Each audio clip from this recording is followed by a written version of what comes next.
this section, we'll look how the African American civil rights movement began to change, began to shift in the mid to late 1960s in both its strategy and its goals.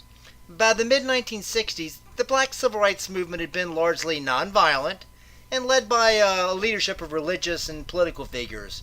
Its goals were the end of Jim Crow segregation and the ability of African Americans to vote.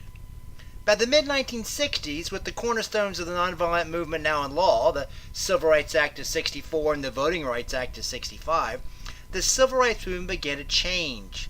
Despite the very real political gains, African Americans remained disproportionately in poverty.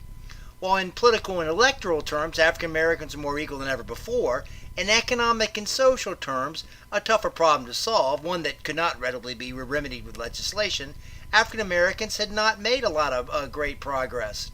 The problem was especially notable in northern cities. As the civil rights movement began to shift its goals from legal to social and economic equality, the maturation of younger and more impatient activists began to fray the movement's traditional nonviolence. It was the, after all, radical 60s, and among the baby boomers, protests were common against the Vietnam War and a materialist, sexist world. In short, by the late 1960s, the civil rights movement had seen both its goals and tactics evolve. The movement would never be the same. The anger began to boil over in a series of violent riots. One of the very first was in the Harlem section of New York City in 1964. After the police shot and killed an unarmed 15-year-old boy, over 4,000 rioters vandalized and looted stores. It was a spontaneous explosion of anger during a hot summer night, and in the end it claimed one life and caused 118 injuries.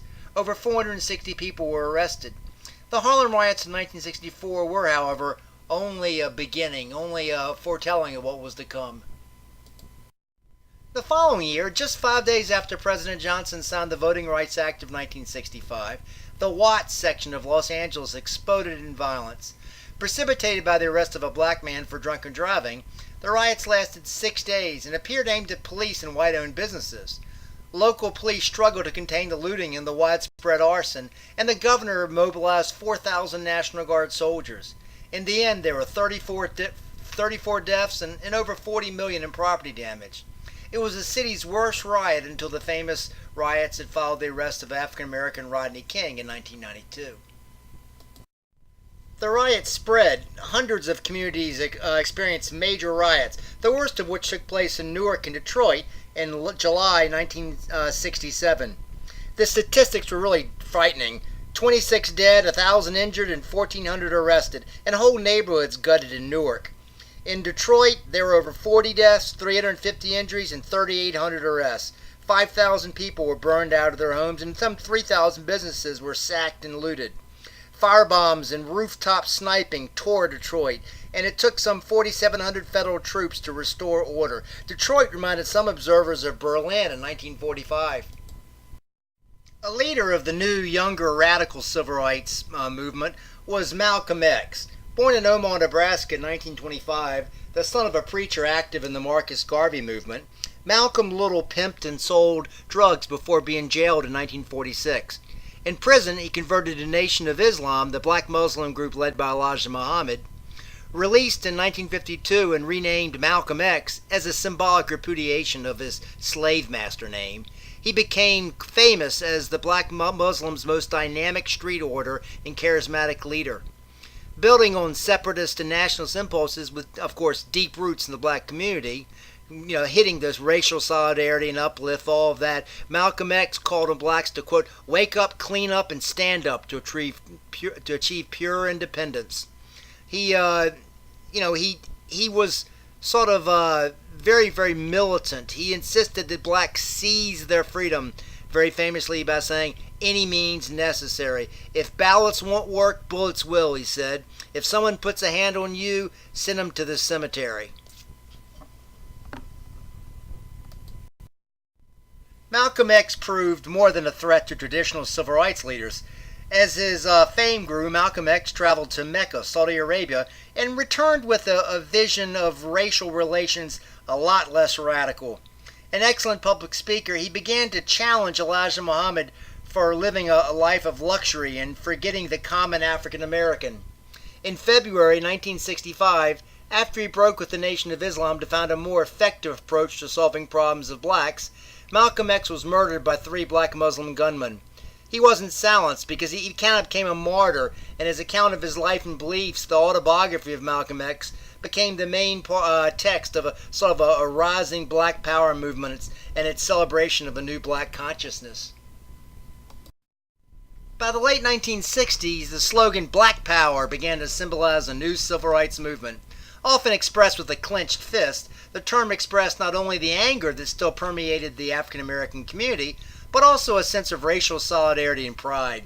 The earliest known use of the term was a 1954 book by the black author Richard Wright entitled Black Power. At the 1968 Summer Olympics in Mexico City, Black Power was on display when 2 African American athletes, Tommy Smith and John Carlos, donned black gloves raised in a fist and looked downward when the American national anthem was played. The protest earned the athletes a ban from competition and a great deal of criticism, but also praise from some African Americans. A more militant expression of Black Power was the formation of the Black Panther Party for Self-Defense, commonly known as the Black Panthers. Donning military attire and brandishing weapons, the group trained as a paramilitary organization. While it provided social programs for black urban communities, the obvious implications of the movement was violent resistance against racism. While FBI Director J. Edgar Hoover called the Black Panthers the, quote, greatest threat to the internal security of the country, unquote, the movement never attempted a large coordinated uprising, although it did frighten a lot of white America and make headlines. Founded by the Texas-born activist Bobby Seale in October 1966, the movement did coordinate armed patrols to monitor police actions.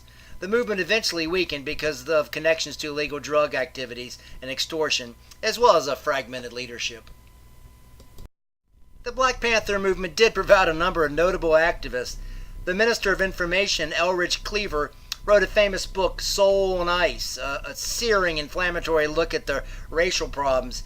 He wrote the book while serving prison term in California for narcotics possession. H. Rap Brown, who once remarked that, quote, violence is as American as cherry pie, unquote, served as Minister of Justice for the Black Panthers. Perhaps the greatest threat of a true revolution, Brown urged guerrilla warfare against the white establishment, and indeed, years later, in 2000, he was actually convicted of murder. Perhaps the best example of the evolution of the civil rights movement was in the Student Nonviolent Coordinating Committee. Famous for their 1961 sit-ins and incorporating liberal whites in their movement, SNCC began to express more black power and antagonism under the leadership of Stokely Carmichael. Carmichael resigned from SNCC in 1967 and then became active in the Black Panther Party. As an interesting sidebar to Carmichael, a comment he made demonstrated the tenuous relationship between the young black activists and their contemporaneous feminist activists. Asked what role women played in the black civil rights movement, Carmichael replied, quote, the position of women in the movement is prone. Many scholars have suggested that centuries of African American men being treated as subservient and often as children encouraged a hypersensitivity to their masculinity and manhood. In any event, the contemporaneous reform civil rights movements for blacks and women during the 1960s was not always aligned. This concludes the section on how the black civil rights movement began to change in its goals and its strategies in the mid to late 1960s.